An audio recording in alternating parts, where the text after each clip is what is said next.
जय हिंद मेरे साथियों। आज की कहानी जोश जुनून और साहस की जीती जागती अदम्य साहस भरी कहानी है। ये कहानी परमवीर चक्र विजेता श्री योगेंद्र सिंह यादव जी की है।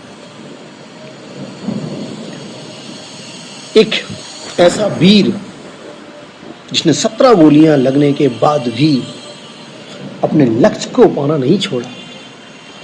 एक ऐसा वीर जो एक हाथ क्षतिग्रस्त होने के बाद भी एक हाथ से अपने लक्ष्य की ओर जाना चाहा। तो आइए हम जानते हैं ऐसे परमवीर की कहानी श्री योगेंद्र सिंह यादव जी। इनका जन्म 10 मई 1980 को बुलंदशहर उत्तर प्रदेश में हुआ था। इनके पिताजी का नाम श्री रामकरण सिंह यादव जी है और इनके भाई श्री जितेंद्र सिंह यादव, इनके पिताजी और एवं इनके भाई दोनों भारतीय सेना के अधिकारी थे। योगेंद्र यादव जी का जन्म भारतीय सेना के अंदर जो चयन हुआ 16 साल 5 महीने में हुआ था और श्री योगेंद्र यादव जी भारतीय सेना में 18 ग्रेनेड्स के साथ कमांडो के तौर पर काम कर रहे थे और ये घातक प्लाटून का हिस्सा था। 4 जुलाई 1999 पर जब इनकी टीम को टाइगर हिल को कब्जा करने की जिम्मेदारी मिली, क्योंकि इसके पहले भारतीय सेना के कई जवान मारे जा चुके थे, तो इनकी टीम के अंदर एक जोश था और इनको बदला लेना था, उसको दिखाना था हम भी कम। तो मेरे साथियों, यादव जी जब रात को 1000 फीट ऊंची पहाड़ की चट्टान की ओर जब चढ़ाई कर रहे थे, ये और इनके साथी चढ़ाई करते करते जब आगे तक पहुंचे तो ये बताते हैं कि दुश्मन इतना शांत बैठा था, वो इनके पास आने का इंतजार कर रहा था। जैसे ही ये कुछ दूरी पहुंचे और वहां से पाकिस्तानियों ने एक साथ मशीन गन और ग्रेनेड्स के आधाधुंध इनके ऊपर फायरिंग चालू कर दी। उसी वक्त इनके कंपनी कमांडर और इनके 2 साथी वहां मारे गए। मेरे साथियों, ये छुपे पत्थरों की आड़ ली और रुके। रुकने के बाद फिर से चले, तब तक और सामने से आधाधुंध फायरिंग चालू रही। फायरिंग में एक ग्रेनेड का टुकड़ा उड़ता हुआ आया और योगेंद्र यादव जी की नाक के ऊपर लगा। लहूलुहान नाक। योगेंद्र यादव जी ने जो उनका स्लीपिंग बैग था उससे खून को पहुंचा, लेकिन खून बंद ही नहीं हो रहा था। फिर से दुश्मन की गोली आई और योगेंद्र यादव जी के हाथ को कंधे के ऊपर गोली लगने के बाद योगेंद्र यादव जी के हाथ की हड्डी निकली, पूरा हाथ लहूलुहान हो गया। लेकिन मेरे दोस्त, जब जोश है, जुनून है और जिद है, तो आपका लक्ष्य आपको प्राप्त होगा। योगेंद्र यादव जी का जब हाथ में गोली लगने के बाद खून बहा तो योगेंद्र यादव जी ने अपने उस हाथ से दूसरे हाथ को तोड़ के फेंकना चाहा, लेकिन वो टूटा ही नहीं। इतने में एक ग्रेनेड और आया जो योगेंद्र यादव जी के पांव को लगा और योगेंद्र यादव जी बेहोश हो गए। उनको लगा कि अब नहीं बचा, मर चुके। इनके जितने साथी थे सारे मारे जा चुके थे, ये भी बेहोशी की अवस्था में पड़े हुए थे। इसी बीच पाकिस्तान के कुछ सैनिक आते हैं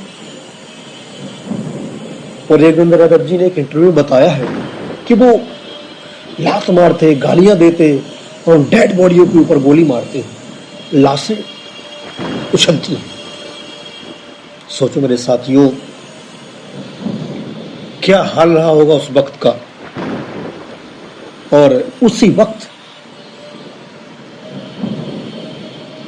पाकिस्तानी के सैनिकों ने उनके बाजू में पड़े हुए सैनिकों की लाशों के ऊपर धाम धाम फायरिंग चालू की। लेकिन कहा जाता है कि जाको राखे साइयां मार सके ना कोई। योगेंद्र यादव जी के भी सीने में 2 गोलियां दागी गई, लेकिन इनके जेब में, इनके पर्स में 5-5 के 2 सिक्के थे। 2 सिक्के एक साथ हुई और जो पाकिस्तानी जिन्हें गोली मारी, वो गोली जाके योगेंद्र यादव जी के सीने के ऊपर वाले जेब में उन सिक्कों पर लगी। योगेंद्र यादव जी को महसूस हुआ कि यार मैं जिंदा हूं, मरा नहीं हूं। फिर उन्होंने लातें मारना चालू की, इनके साथियों को मारा। जैसे ही इनको फिर से मारा, इनको होश आया कि यार मैं जिंदा हूं। उन्होंने एक संकल्प लिया कि हे परमात्मा, अगर तुमने मुझे इस वक्त तक जिंदा रखा है तो कुछ ना कुछ इतिहास रख लेंगे, जिंदा रचने के लिए आपने जिंदा रखा है। मेरे साथियों, उन्होंने चेक किया पाकिस्तानियों में कि सारे लोग मारे जा चुके हैं, लेकिन कहते हैं कि भारतीय सेना का वीर आखिरी सांस तक लड़ता है। ये अटल सत्य है। योगेंद्र यादव जी उठने के बाद उनका जो एक हाथ बचा था उससे उन्होंने एक ग्रेनेड से निकाला और वो फेंका।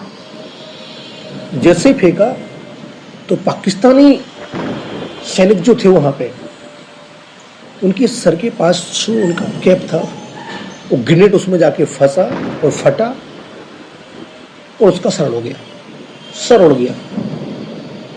पाकिस्तानी सैनिक परेशान हो गए। अरे भारतीय टुकड़ी आ गई, भारत की फौज आ चुकी है। वो परेशान हुए और वो वापस अपने बंकरों की तरफ भागे। मेरे दोस्त, 17 गोलियां लगने के बाद जिसका पांव काम नहीं करता, जिसका हाथ काम नहीं करता है, लगातार 52 घंटे से कुछ खाया पिया नहीं है, बारूद से जवान हट चुकी है, ऐसा आदमी क्या करेगा। लेकिन मेरे साथियों, योगेंद्र यादव जी वापस नहीं हुए। उन्होंने अपने आप को संभाला और फिर से पाकिस्तानियों के उन बंकरों तरफ बढ़े जहां पे पाकिस्तानी रुके हुए थे।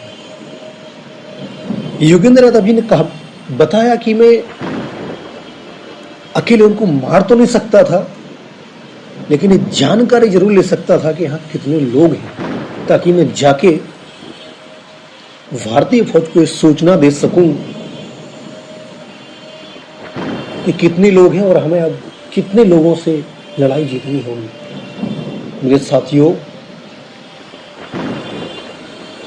योगेंद्र यादव जी बताते हैं कि जब वो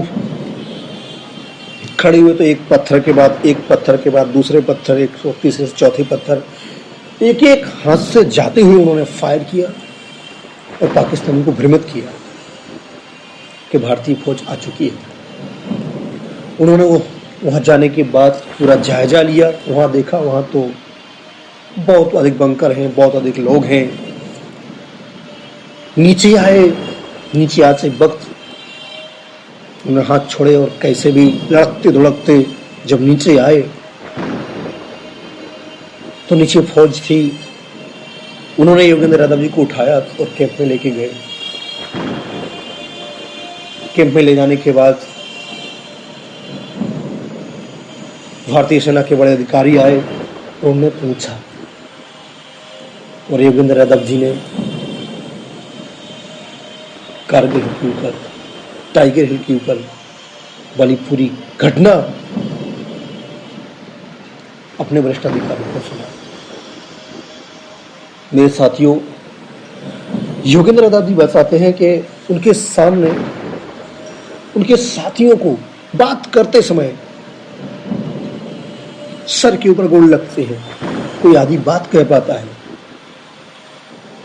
कोई बोल ही नहीं पाता है, मारे जाते हैं। लेकिन योगेंद्र यादव जी ने आखिरी सांस तक अपने लक्ष्य को प्राप्त किया और अपने उस कर्तव्य को पूरा किया। भारतीय सेना में सबसे कम उम्र के परमवीर विजेता, परम चक्र से सम्मानित श्री योगेंद्र यादव जी। ग्रेनेडियर योगेंद्र यादव जी के जीवन से सीखने वाली वो चीज ये है जोश, जुनून, जिद और साहस। मेरे साथियों, आपको लक्ष्य की प्राप्ति आसानी से नहीं होगी, आपको तपना पड़ेगा, आपको कुछ बलिदान देने पड़ेंगे, आपको त्याग करना पड़ेगा। लेकिन मेरे साथियों, अगर हम सब के अंदर श्री योगेंद्र सिंह यादव जी जैसा जुनून, जोश और साहस है तो ये तय है कि योगेंद्र यादव जी की तरह भी हमें भी अपने लक्ष्य की प्राप्ति हो सकती है और हम भी सफल हो सकते हैं। तो मेरे साथियों, मुझे आशा है कि हम भी अपने लक्ष्य के प्रति जुनूनी हो जाएंगे, जोशीले हो जाएंगे और जिद्दी हो जाएंगे। और पुनः मेरा